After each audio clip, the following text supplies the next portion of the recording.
G'day guys, it's Galvin, Coaching Company in New Zealand.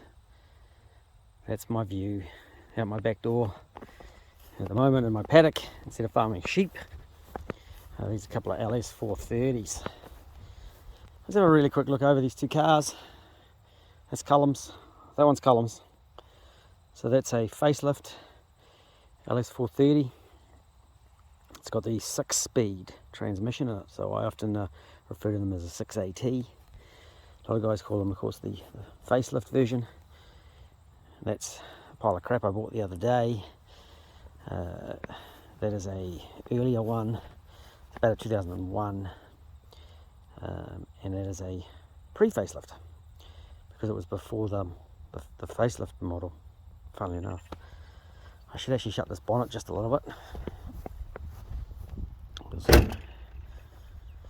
Of course, we refer to the facelift because there's a difference in the front of them. So we've got a slightly different grille, slightly different in the headlights. You'll see these headlights are pointy,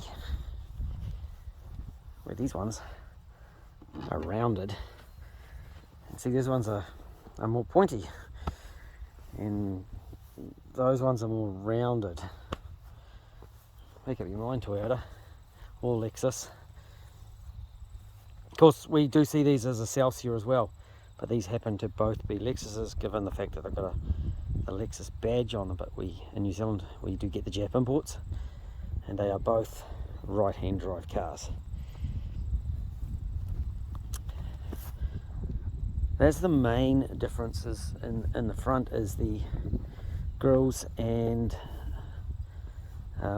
that one's got, they've got different corner lamps. That one's lost a corner lamp in this bumper. So let's look at this side. There's the corner lamp there, or the side marker, and there's the side marker in that one. Now, one of the real big differences that I noticed, because I've got a facelift bumper for my own personal car,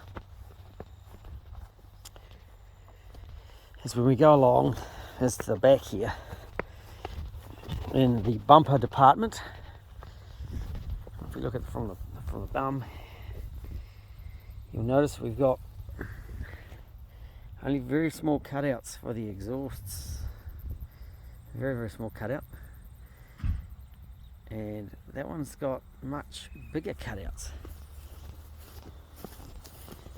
Let's get down there. A much bigger cutout in the exhaust. And so that's how I generally can tell them from the rear. And again, we've gone with the front. We've changed the lights a little bit in the back.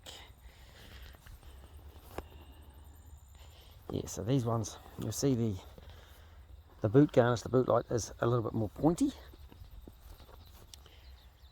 And on the pre-facelift, on the 5-speed, we've got a much bigger boot garnish.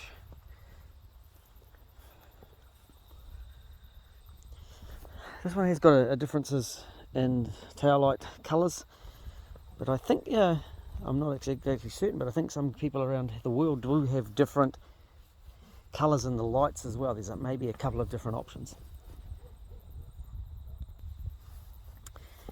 Looking at the boot garnish,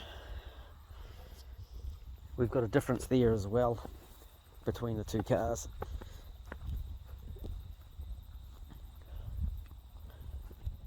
Right, going into the interior,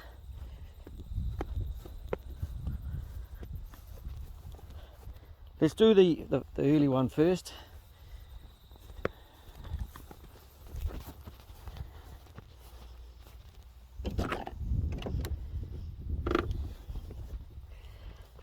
Coming into the cabin, the great big difference is the shifter for me. This is the 5-speed shifter, but because it's got a 5-speed transmission, funnily enough, and we can see it's got the wiggly shifter. Let's pop over to the 6-speed and have a look at that shifter. And this is the 6-speed shifter. So we come down and we've got that Tiptronic ability right there. This one's got the all black interior. I do like this car. It's a nice car. It's got the coolie box in the back. Of course, vibrating seats in the back as well. The other one's got the vibrating seats.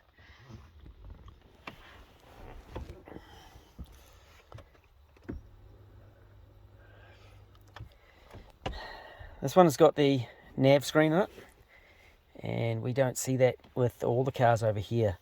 My own personal car's got a different AC unit. I think that other one's got it. Let's have a look. Non-nav options. This one's got the tan heated seats in it, and these seats are actually in pretty good order, but because of the perforations, because of all the little dots to allow the heating and cooling, just come through here, they do tear to pieces. The other thing to note that this is a UCF30, UCF30 being coil sprung in the suspension. Oh, that's broken. So we don't have the suspension buttons, which would be right there, which denote the ultra luxury models. And one's got a key. May seem like a strange thing to talk about, but when I pop over to the other one, zoom,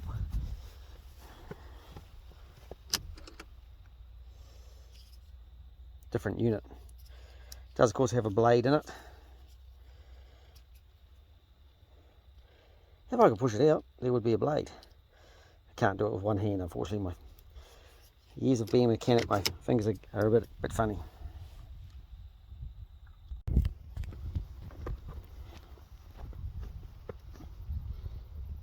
We have a door lock, no pushy button. We have a door lock, but it's got the button for entry. Turns out it wasn't just my fingers on the key either. That was the fact that the key fob has got issues. Right under here, things are very, very similar in many ways. Now there are a few different versions of 3UZs in different cars, so we do see some different 3UZ gearboxes and bits and pieces. Blocks, pretty much the same thing, but being 6-speed, the ECU series does change. Now they do plug in, the plugs are the same, but the body plugs do alter, the pinouts alter. So between this one and that one, we do have different electronics. There are a lot of parts, of course, which will interchange engine-wise and body-wise. There's a few things that are different. I, of course, use Toyota DIY to just confirm what will and won't fit. Not an exact science, but a lot of guys on the forums had a lot of help with that. Now, which one's better? Now, for some reason, a lot of guys that own those want to knock the shit out of those guys that own those, saying that those are better. Guys, it's not a nice human, because they're both bloody nice cars. They drive beautifully, and of course for old cars, and they are an old car now, they really do sort of set themselves apart from many other cars. So the guys that are claiming that their facelift is way better than a pre-facelift, they're almost the same car. That one's just a bit newer, and just appreciate it, people's cars. And these two are both piles of crap, actually, because they cost about the same amount of money. That one is legal in the system still over here, and that one isn't. We do things a bit different to America. Of course, that one started in 2000. In 2000. If you guys tell me that there wasn't a 2000 LS430, well, actually, the rest of the world can get a 2000 LS430, because we go on production date, and I think they started like the 8th or 9th month of 2000. That's actually 2003. I found the sticker for it. That's a 2005. So there is a bit of a crossover in the middle with them, so just be really careful in that 03 year. We can look at when they are produced in Toyota DIY and get some exact dates of when production changed from the facelift from the non-facelift to the facelift.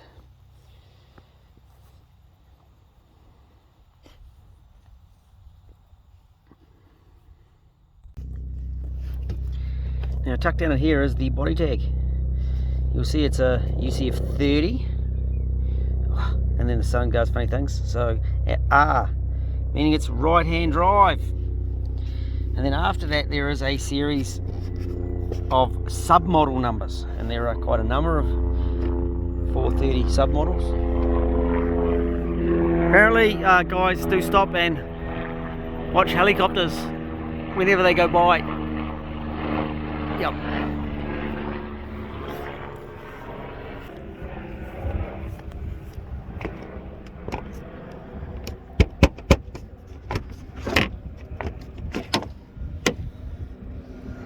And look at that. It's got the holes, but no plate.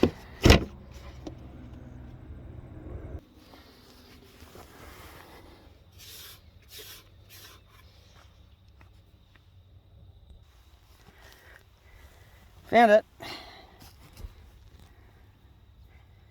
This one's a better, we can see better because of the light difference, of course. UCF30. Again, that 30 denoting it was coil sprung, 31 being air suspension, which is common across the Toyotas since the 90s. Okay, and there's our sub model number or code. Here's our frame number and our trims and our axles, and gearbox being the 6-speed, second digit being the number of gears,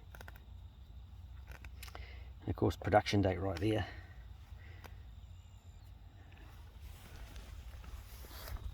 And here's another interesting fact, guys. I see a lot of guys asking lots of questions, and this is a really good thing to read. Manual. I'm doing some testing on this one for reflashing at the moment. Another real interesting thing for me about the electronics in regard to reflashing is this car runs on a CAN bus system with regard to the whole vehicle is CAN bused, and as well as the communication to the ECU. That one slightly different in the way it communicates, kind of a CAN bus, a Toyota generic multiplex system, but the ECU communication is a K-line system. So quite interesting between the two when we're flashing them and communicating with scan tools. And that's why these are easier to get into with those little OBD2 dongles or adapters than those ones. Right, I better get some work done. Enough of looking at LS's. I'm going to go have a play with that one with the reflash, see if we can make it go better. And hope that was helpful. I'm sure there'll be some other differences, and if you've got some other differences, drop them in the comments. It'd be fantastic to know what other differences you've noticed, and also tell us about which car you've got, number of Ks it's done, miles it's done, and how you're liking it. Right, hope that's been helpful. Talk to you again soon. Catch you later.